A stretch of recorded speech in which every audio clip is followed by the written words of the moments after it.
Hello दोस्तों, पवन teaching centre में आपका स्वागत है। पेन पेपर हाथ में है और 9th के हिस्ट्री के बुक साथ में है, तो बने रहे पवन टीचिंग सेंटर के साथ।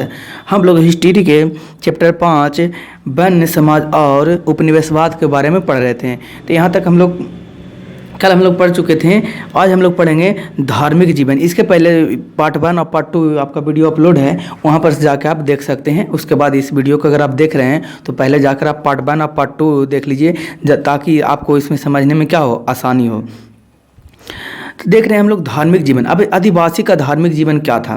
कर आदिवासी का धार्मिक जीवन वन्य समाज के आदिवासी शुरू से ही हस्तक्षेप की नीति के पोषक थे। वन्य समाज के शुरू से ही के जे क्या थे, जे आदिवासी शुरू से ही हस्तक्षेप की नीति का पोषक थे। अपने समाज के अंदर किसी भी तरह के विदेशी घुसपैठ को रोकने के लिए वे शस्त्र तैयार रहते थे। वे समाज में किसी तरीका से घुसपैठ हो, उसे रोकने के लिए क्या चीज़ तैयार रखते थे? शस्त्र तैयार रखते थे। कौन? आदिवासी। किसके विरुद्ध? अपने किसी दुश्मन के विरुद्ध रहते थे।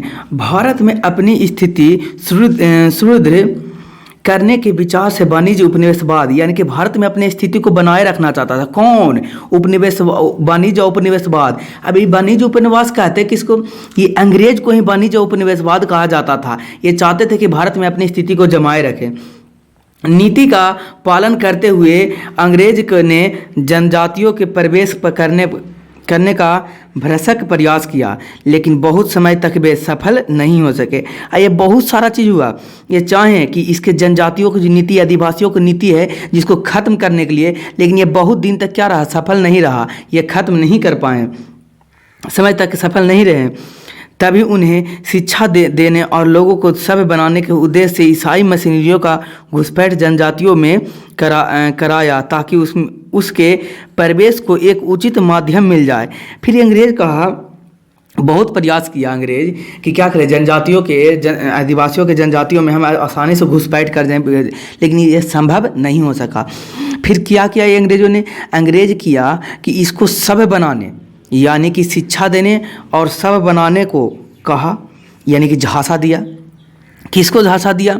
वहाँ के लोगों को, निवासियों को झांसा दिया कि हम आपको क्या बनाएंगे? शिक्षित बनाएंगे और सभ्य बनाएंगे। इसलिए आप हमको क्या करें? सपोर्ट करें, मदद करें। इसी तरीक़े से धीरे धीरे ऊपर ईसाई मिशनरी आदिवासियों के यहाँ समाज में घुसते चले गए। थोड़ा सा हम पहले देख लेते हैं पीली वाली डिबिया। पीली वाली डिबिया का मतलब ये होता है कि पीली वाली जो पॉइंट पढ़ने के उसे विश्लेषण में दिया हुआ। तो पीली वाली डिबिया में क्या दिया? ईसाई मिशनरियों की घुसपैठ एवं धर्म परिवर्तन के लिए आदिवासियों को प्रेरित करना।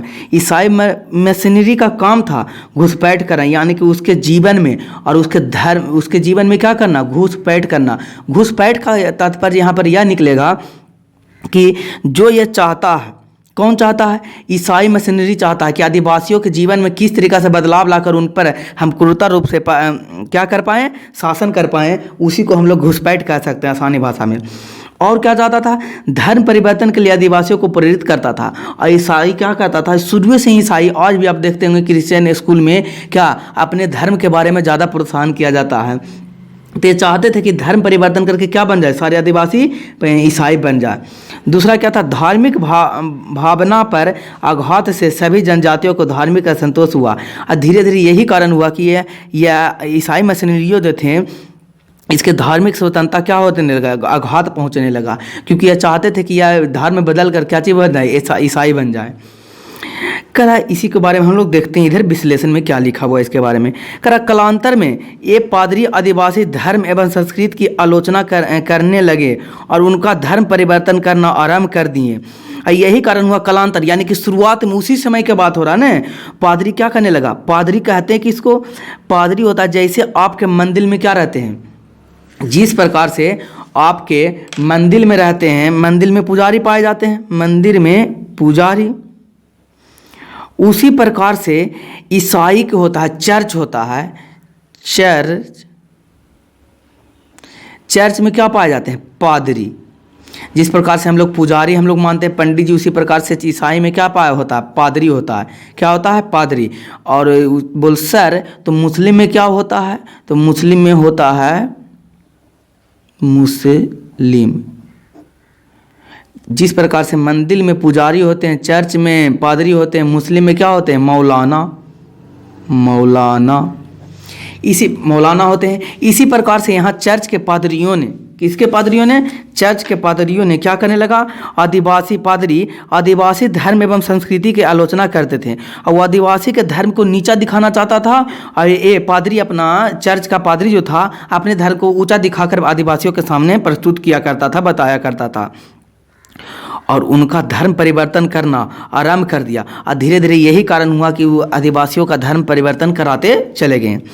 बड़ी संख्या में आदिवासी ने ईसाई धर्म को अपनाया और बहुत सारे, अब ऐसा नहीं था कि यहाँ कोई नहीं अपनाया, बहुत सारे ऐसे भी थे आदिवासी जो क्या ईसाई को धर्म को क्या कर लिए, अपना लिए, जो क्या पढ़े लिखे नहीं थे, उसके पास उतना शिक्षा नहीं था, उसके पास उतने ज्ञान नहीं थे कि क्या करें, मेरे लिए क्या सही है क्या नहीं सही है। और ये ईसाई यहाँ के धीरे धीरे आरंभ कर पादरी क्या करने लगे, आलोचना करते करते करते आदिवासियों को धर्म अपनाना लगे। अपनी स्थिति से में सुधार की, शिक्षा पाने के कारण उनकी स्थिति में गुणवत्ता परिवर्तन हुआ। और ये सभी जानते, आप भी जानते कि अगर किसी को भी अगर शिक्षा प्राप्त हो जाए तो उसके जीवन में, जीवनचर्या में, जिंदगी का जो जीवनचर्या होता है उसमें कुछ ना कुछ सुधार आ जाता है।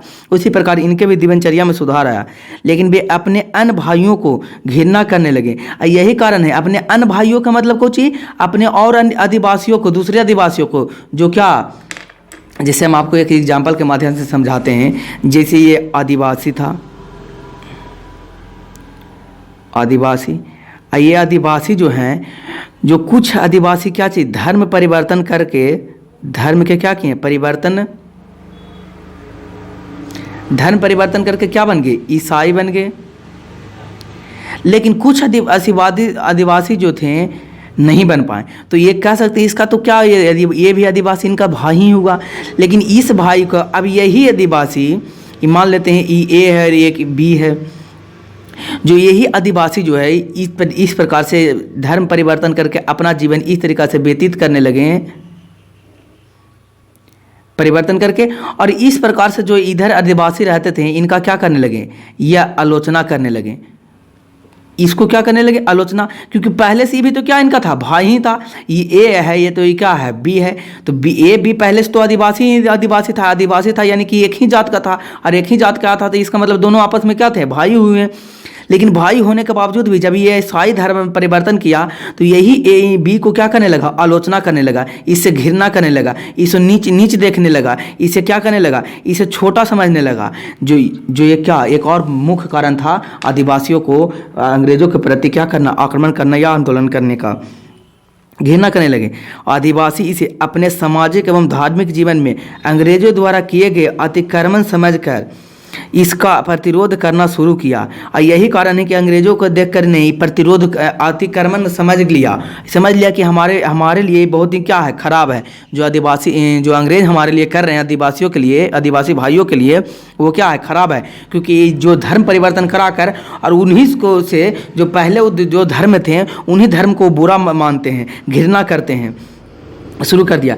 ऐसे ही परिवेश में अन्य समाज में व्यापक धार्मिक भावनाओं ने कई प्रजातियों एवं नेताओं को जन्म दिया। यही कारण है कि इनके व्यापक ने कई प्रजातियों को क्या कर दिया, जन्म दिया, जिन्होंने अपने क्षेत्र में अंग्रेजों के प्रति जिहाद का बिगुल बजाया। यही कारण हुआ कि इन्होंने अपने अंग्रेजों के प्रति क्या चीज़ का बिगुल बजाया, जिहाद का बिगुल बजाया। उन नेताओं का धार्मिक विश्वास था, और उन जो नेताओं का था कैसा विश्वास था, धार्मिक विश्वास था कि ईश्वर उनके कष्टों को दूर करेंगे और विदेशी के शोषण से उन्हें मुक्त करेंगे। और ये अंधविश्वास था किनको, आदिवासियों को, कि उनके भगवान क्या करेंगे, रक्षा करेंगे। और विदेशी के जो आक्रमणकारी है, जो असहज बर्ताव कर रहा है, ये क्या करेंगे, भगवान इनसे हमको मुक्त करवाएंगे, रक्षा करेंगे। इनके पास बस जादुई ताकत है, किनके पास, इनके भगवान के पास, किनके भगवान के पास, आदिवासियों के भगवान के पास वो जादुई ताकत है जो क्या कि ईसाई मशीनरियों को क्या कर देंगे, खत्म कर देंगे। ये इनका विश्वास था। जिससे दुश्मन की गोलियां बेअसर हो जाएगी। ये मानते थे कि जब हम दुश्मन गोलियां भी चलाएंगे नहीं, मेरे भगवान मेरे ईश्वर के पास इतना ताकत है कि जब ये गोलियां भी चलाएंगे नहीं तो ये, क्योंकि हम अच्छाई पे कर्म पर चल रहे हैं, आई बुराई के कर्म पर चल रहे हैं, अगर खड़ा होकर गोलियां भी चला देगा तो हमको गोली क्या लग नहीं पाएगा। ये कौन सोच रहे थे? आदिवासी के नेताओं, आदिवासी लोग सोच रहे थे। लेकिन क्या लगता है कि ऐसा संभव है? कितने भी किसी भी कौम के हो, किसी भी धर्म के हो, कि कितने भी भगवान पर विश्वास हो, लेकिन अगर गोली चलाएगा तो उसे भी गोली लगेगा ही। इसी तरह आत्मविश्वास उनके नेताओं में था। किनके नेताओं में? आदिवासियों के नेताओं में आत्मविश्वास था कि हमारे भगवान क्या है, हम सही राह पर चल रहे हैं और ये बुरे राह पर चल रहे हैं, तो हमारे भगवान क्या करेंगे, हमको रक्षा करेंगे और इनको रक्षा के प्रति इसको दंड देकर आगे की कार्रवाई किया करेंगे। जिन्होंने संपूर्ण वन समाज के आदिवासियों को अंग्रेजों के खिलाफ आंदोलन करने की भड़काया। और यही कारण है कि संपूर्ण अंग्रेज को क्या किया, ये आंदोलन करने के लिए भड़काया।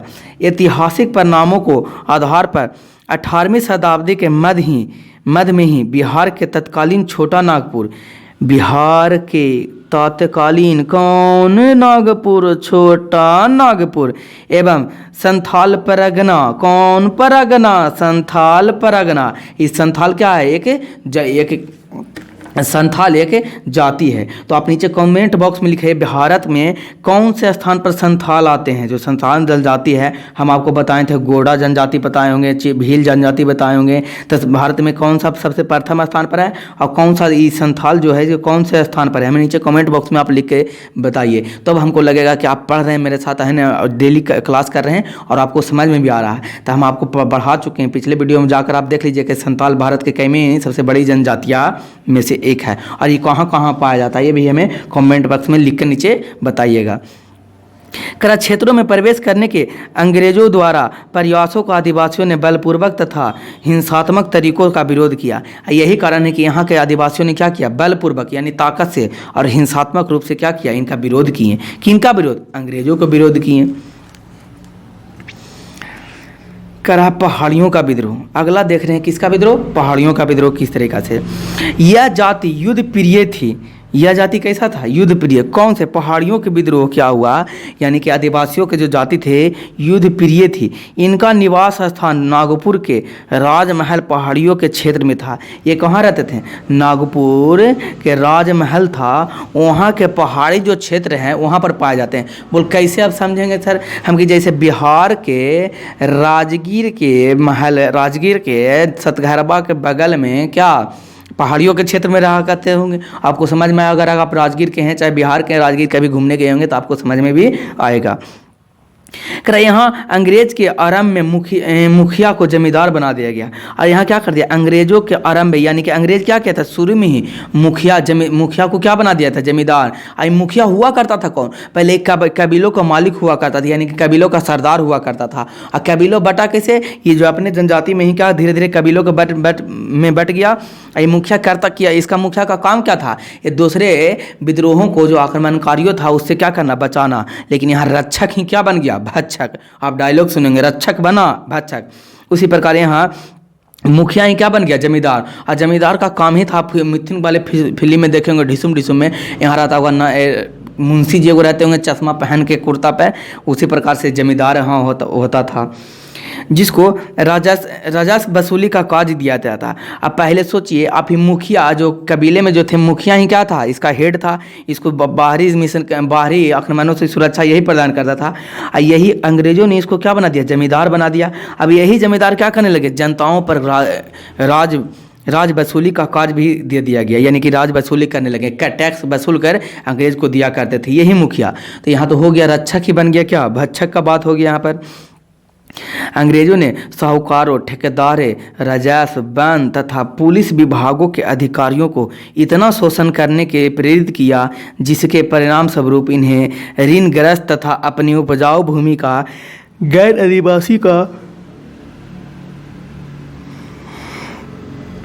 आदिवासियों का हस्तांतरित करने के दौर से गुजरना पड़ा। इसने जनजातियों का आर्थिक आधार तहस नहस कर दिया और इन्हें दरिद्र बना दिया। और यही हुआ कि इनके जनजातियों का आर्थिक स्थिति को ख़त्म कर दिया। कौन जनजातियों की आर्थिक स्थिति को ख़त्म कर दिया? जमींदार। ये जमींदार हुआ करते थे कि कौन? मुखिया। किसका मुखिया? कबीलों का मुखिया। कबीला क्या है? तो आदिवासियों को गुटों में बंटना ही क्या कहलाता था? कबीला कहलाता था। जिस प्रकार से अभी हम लोग भी गुटों में बटे हुए हैं। तो बोल सर कहाँ हम लोग गुटों में? जैसे आप गाँव में अगर रहते हो ना तो आपको गाँव के नाम होगा, उत्तर तरफ होगा तो उत्तर टोला, पूर्व तरफ होगा तो पूर्व टोला, पश्चिम तरफ होगा तो पश्चिम टोला, और दक्षिण तरफ होगा तो क्या चीज़? दक्षिण टोला। इसी प्रकार की इन लोग के रहने वाले सभाओं को क्या चीज़ कहते थे? मुखिया जो जहाँ करता था उसको कबीला कहते थे। उसी प्रकार से कबीला का क्या हेड हुआ करता था? मुखिया। अब मुखिया की अंग्रेजों ने मुखिया को क्या बना दिया? जमींदार। क्यों बनाया? क्योंकि राजस्व वसूल के देगा अंग्रेजों को। किससे? साहूकार, ठेकेदार, राजस्व, वन, पुलिस विभाग अधिकारियों को सबको शोषण करने लगा। किसको शोषण करने लगा? आदिवासियों को शोषण करने लगा इन लोगों ने, और उन्हें दरिद्र बना दिया। यही कारण था कि मुखिया जो क्या हो गया, जो मुखिया बना जमींदार, वो जमींदार क्या बन गया? दरिद्र बन गया। अतः भारत में दरिद्र के मतलब वो दरिद्र न जो दीपावली में आपको कल हो के न घर में दरिद्र भगाया जाता है, वो दरिद्र के बारे में नहीं बात हो रहा। यानी कि भूखा भेड़िया जैसा है न, किसी को मोह माया ममता के थ्रू ना देखकर, अपने भाइयों को भी ना देखकर टैक्स जबरदस्ती वसूलना वाला दरिद्र वाला ये है। करा भारत में पहली बार इसे क्षेत्र में जनजातीय विद्रोह हुआ। यही कारण था कि पहली बार इस क्षेत्र में, क्योंकि हम पहले पढ़ चुके हैं, पार्ट 1 में पढ़ चुके हैं कि जो आदिवासी थे ये सिंपल साधारण जीवन अपना व्यतीत करना चाहते थे और व्यतीत करते भी थे। अपने ही जमींदारों के राजस्व नीति के विरोध में इस विद्रोह का नेता तिलक मांझी था। इनका विद्रोह का नेता कौन था? तिलक मांझी था। यह भारत का पहला संथाली तत्कालीन संस्थान, ये तिलक मांझी था। तिलक मांझी जो भारत का क्या था? पहला संथाली था। तो क्वेश्चन पूछेगा तिलक मांझी कौन से वर्ग के थे? तो संथाली वर्ग के थे। जो तत्कालीन क्या था? संथाल था। जो तत्कालीन उस परगना क्षेत्र का था। परगना क्षेत्र का कौन था? मांझी था। कौन मांझी? तिलक मांझी। तो ध्यान देने योग्य बात, आपको क्वेश्चन पूछेगा तिलक मांझी कौन से थे? तो संथाली परगना क्षेत्र के थे, जिसने न सिर्फ अपने जमींदार का विरोध किया बल्कि अंग्रेजों पर ही हिंसात्मक कार्रवाई किया। और सबसे पहले जो संथाली के कबीले के थे कौन? तिलक मांझी। सबसे पहले इसी ने जमींदार का विद्रोह किया और अंग्रेजों पर क्या किया? हिंसात्मक कार्रवाई किया। तिलक मांझी का जन्म 1750 में हुआ। कौन मांझी? तिलक मांझी। इन कौन से भी कबीले के थे? संथाल कबीले के। इनका जन्म कब हुआ? 1750 में हुआ। भागलपुर प्रमंडल स्थित सुल्तानगंज के पास तिलकपुर गांव में हुआ था। कौन पूछेगा कि क्वेश्चन पूछेगा कि तिलक मांझी का जन्म कब हुआ था? 1750 में। कौन से गांव में हुआ था? तब भागलपुर के प्रखंड में सुल्तानगंज के था। कौन सा गांव था? तिलकपुर। इसीलिए नामे पड़ा इसको कौन मांझी? तिलक मांझी। तिलकपुर के कौन सा संथाली थे जी? जो तिलक मांझी। तिलकपुर के कौन सा संथाली? तिलक मांझी। उनका जन्म कब हुआ था? 1750 में हुआ था। कहाँ के थे? भागलपुर प्रखंड के सुल्तानगंज के थे। वो सुल्तानगंज पनिया चढ़ावे जाम सुल्तानगंज से है न, वही बोला। सन 1749 में वह पहली बार भू राजस्व की राशि कम करने एवं किसानों को भूमि जमींदार से छुड़वाने के लिए वह शस्त्र विद्रोह किया। सबसे पहली बार 1779 में संथाली तिलक मांझी ने ही किसके विरुद्ध किया? भू राजस्व जो टैक्स दिया करता था उसके विद्रोह, उसके लिए ये विद्रोह किए। और जमींदारों को छुड़वा, कहा कि जो जमींदार हड़प लिया है खेत को, टैक्स के नाम पर हड़प लिया है खेत को, उसे क्या करें? वापस लौटाएं। कौन ये बोला? तिलक मांझी। उनका जन्म कब हुआ था? 1750 में। कौन सा गाँव में हुआ था? तिलकपुर गाँव में हुआ था, इसलिए नाम क्या पड़ा? तिलक मांझी। 1749 में इन्होंने विद्रोह किया। जमींदार की सहायता अंग्रेजों सेना द्वारा की गई थी। और जमींदार को जो प्रोटेक्शन कौन कर रहा था?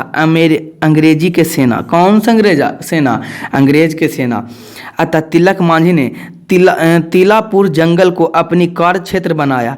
यही कारण था कि तिलापुर जंगल के अपना कार्य क्षेत्र बनाया। कौन कार्य क्षेत्र बनाया? तिलक मांझी ने, जहाँ से वह विरोधियों पर आक्रमण की योजना बनाते थे। यहीं से यह विरोधियों को योजना बनाते थे। कौन? तिलक मांझी। विरोधी कौन था इसके लिए? जमींदार। और कौन हुआ करता था? अंग्रेज के सेना और अंग्रेज लोग जो विरोधी हुआ करते थे।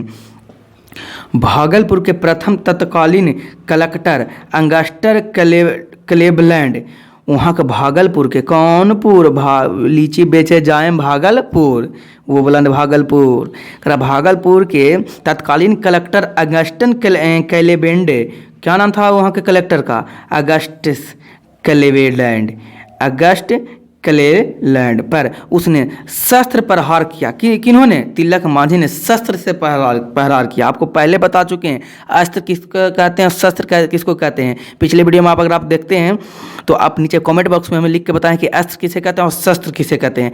अस्त्र जो हाथ से चलाया जाता है उसे अस्त्र कहते हैं, या जो हाथ से चलाया जाता है उसे शस्त्र कहते हैं। क्या कहते हैं नीचे हमें कमेंट बॉक्स में लिख के आप बताइए। वह नहीं चाहता था कि वन समाज एवं पहाड़ी क्षेत्रों के जनजातियों समाज में कोई भी बाहरी व्यक्ति हस्तक्षेप करे। तिलक मांझी नहीं चाहते थे कि हम लोग आसानी से जंगल में जीवन व्यतीत कर रहे थे। आप लोग उपनिवेशक, अंग्रेजों उपनिवेशक है, ईसाई मशीनरिया है, जो क्यों हम लोग के क्षेत्र में आकर घुसपैठ कर रहा, ये नहीं चाहते थे। उनका शोषण करे और उसकी सामाजिक तथा धार्मिक भावनाओं के ठेस पहुंचाए। और इनका शोषण करके ये क्या करते थे? सामाजिक और धार्मिक भावनाओं को क्या पहुंचाया करता था? ठेस पहुंचाया करता था। कौन ठेस पहुंचाया करता था? अंग्रेज और जमींदार लोग। कर पहली बार कलेक्टर पर शस्त्र चलाने वाला वह पहला संथाल बने। अब इससे पहले कोई भी कलेक्टर पर शस्त्र नहीं का यूज नहीं किया था। तो क्वेश्चन यहाँ पर ध्यान देने योग्य बात है, कौन सा ऐसा संथाली जो थे सबसे पहले कलेक्टर पर क्या चलाया था? शस्त्र चलाया था? तो तिलक मांझी थे। आंसर आएगा तिलक मांझी, जिसने तीर एवं धनुष से सन 1784 ईस्वी में उसे जख्मी किया। अरे मारे ने क्या कर दिया? जख्मी कर दिए। कौन खमी? जख्मी। तीर एवं धनुष से सन 1784 में इनके क्या कर दिया? जख्मी कर दिया, जिसके बाद वह क्लेवेलैंड की मृत्यु हो गई। अब क्या सर, तीर से जख्मी किया तो मृत्यु क्यों हो गया? अगर आप उम्मीद है तो आप बाहुबली मूवी देखे होंगे। अगर बाहुबली मूवी देखे होंगे तो उसमें तीर जो हुआ करता था, बाहुबली मूवी में जो तीर आप देखे होंगे, जो हीरो हीरोइन है उसमें तीर जो यूज किया करता था, उस तीर के आगे में क्या लगा दिया जाता? जहर लगा दिया जाता था।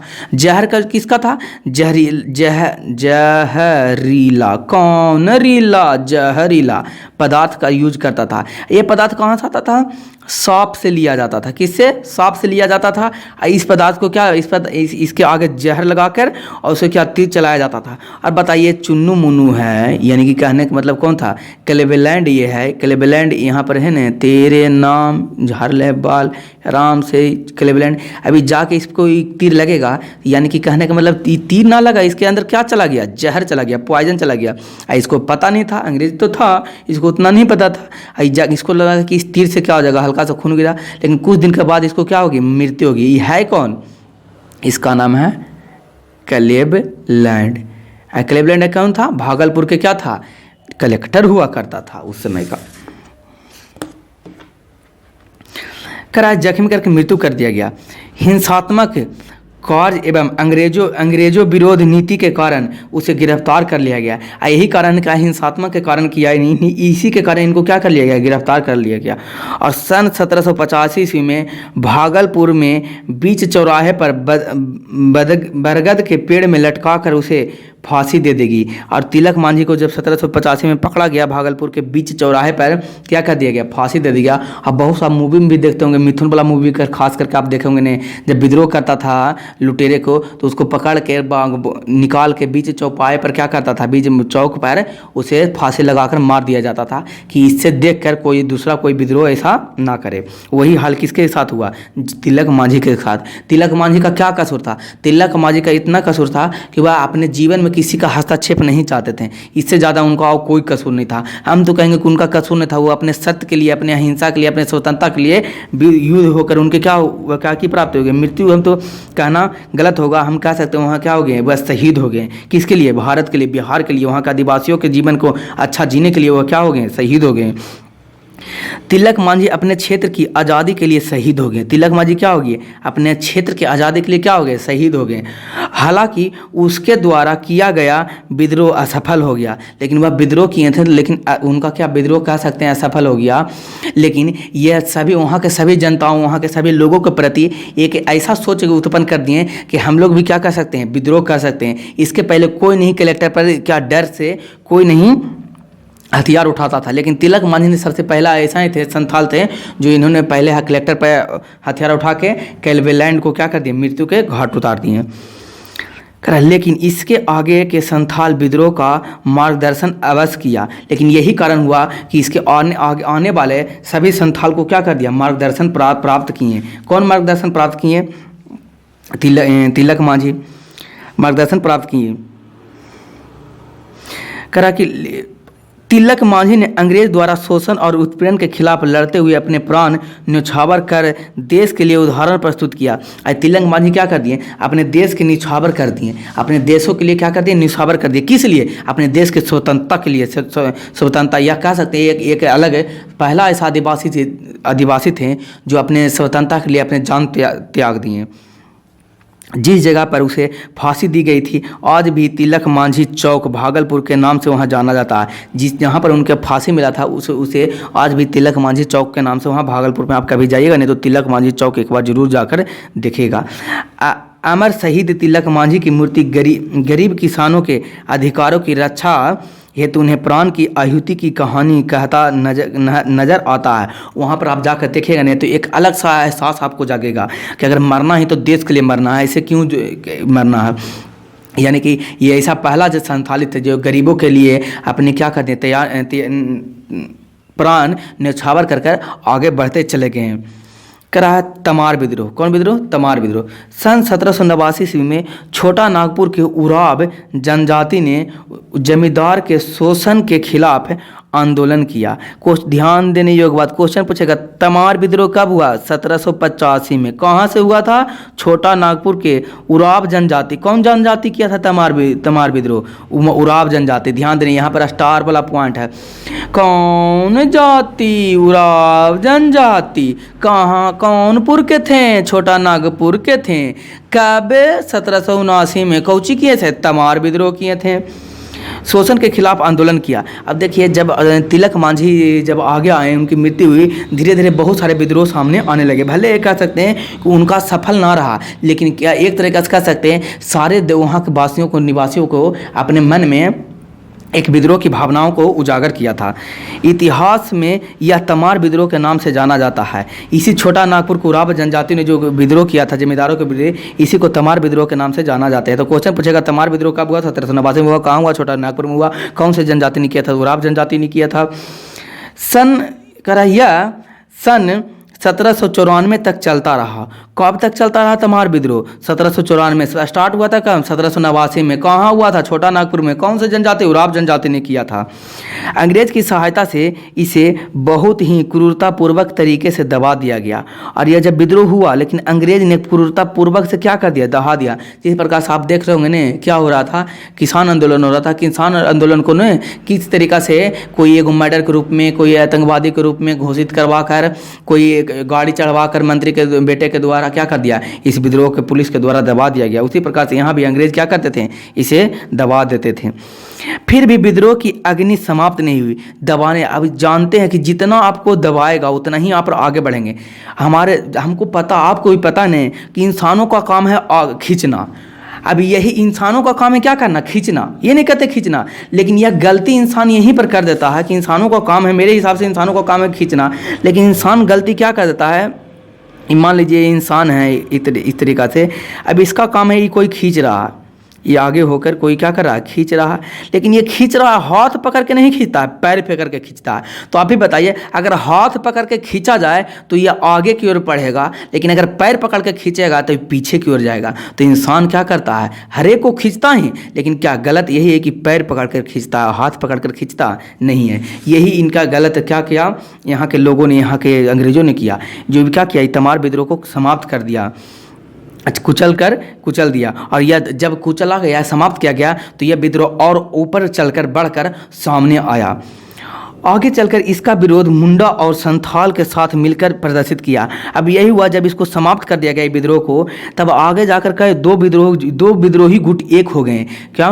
विरोध मुंडा और संथाल। अब कै गो हो गए? 2 गो हो गए। पहले क्या था? संथाल अलग करता था, संथाल से कौन आते थे? तिलक मांझी आते थे। अब मुंडा क्या हो गया? अब दोनों अलग अलग जाते थे। आप हम बताइएगा संथाल कहाँ कहाँ पाया जाता है सबसे ज़्यादा, मुंडा जनजाति कहाँ पाया जाता है और संथाल जनजाति कहाँ पाया जाता है? कमेंट बॉक्स में नीचे आप लिख कर हमको बता सकते हैं। तब बताइए, पहले एक वो था संथाल लड़ रहा था, अब मुंडा भी आ गया। अब मान लीजिए संथाल है तो गोरा मुंडा नहीं, गोरा मुंडा रंग देख के दीवाना हो गया, वो वाला मुंडा नहीं यहाँ पर है। यहाँ पर मुंडा जनजाति है, आदिवासियों का एक जनजाति है, तो गलत नहीं आप समझ लीजिएगा, है ना। आपको समझाने के लिए इस तरीका से हम आपको बोलेंगे नहीं तो आपको समझ में आएगा, इसलिए तो कह रहा संथाल और मुंडा अब क्या हो गया, एक हो गया। अब एक हो गया, मान लीजिए अगर संथाल में भी 10 गो थे विद्रोही थे और मुंडा भी 10 विद्रोही थे और ये अलग अलग कर रहे थे, तो मात्र 10 को लड़ने जाते थे। लेकिन अब ये दोनों एकजुट हो गए, तब इसमें कितने लोग आ गए हैं? 20 लोग आ गए। अब ये जब भी विद्रोह करेंगे तो किसके साथ? 20 लोग के। तो पहले से कह सकते हैं शक्ति कितना हो गया? दुगना हो गया। यही शक्ति दुगना हुआ तो आगे चलकर क्या है, ये बहुत इनका अंग्रेजों के प्रति बहुत ही सकारात्मक सोच था और अंग्रेजों को भगाने में कायम रहे धीरे धीरे। दोस्तों अगर आपको अच्छा लगा तो लाइक और शेयर और सब्सक्राइब करना ना भूलें। हम इसके आगे पढ़ेंगे, चेरो जनजाति पढ़ेंगे, चुराव जनजाति, हो जनजाति, कोल जनजाति के बारे में पढ़ेंगे, किस तरीके से ये क्या हुआ, विद्रोह हुआ। सारा विद्रोह है, चेरो विद्रोह, चुआर विद्रोह, हो विद्रोह, कोल विद्रोह। दोस्तों अगर आपको अच्छा लगता है तो लाइक, अच्छा लगता है इस वीडियो तो आप नए इस चैनल पर नए हैं तो बेल आइकन को दबाकर सब्सक्राइब कर लें, और अपने ज़्यादा अगर हो सके तो आप शेयर और सब्सक्राइब जरूर कर लें। अपने दोस्तों को भी क्या करें, इसे शेयर और सब्सक्राइब करने को कहें। और अगर लगता है कि इससे हम पढ़ाते हैं आपको तो इससे इन्फॉर्मेशन मिलता है तो आप ज़रूर अपने दोस्तों को बताएं। अगर लगता है आपको इससे इन्फॉर्मेशन नहीं मिलता है तो है ना, आप नहीं बताएं, नहीं सब्सक्राइब कीजिए, हमको कोई आपत्ति नहीं है। क्योंकि अगर आपको, जब आप ही को नहीं लग रहा है कि समझ पाएंगे तो आप क्यों दूसरे को है नहीं इस वीडियो को शेयर करेंगे। तो आपको, अगर आप इस वीडियो को अंत तक देख रहे हैं तो आपको अंत तक देखने के लिए आपका धन्यवाद। आपका दिन शुभ मंगलमय हो।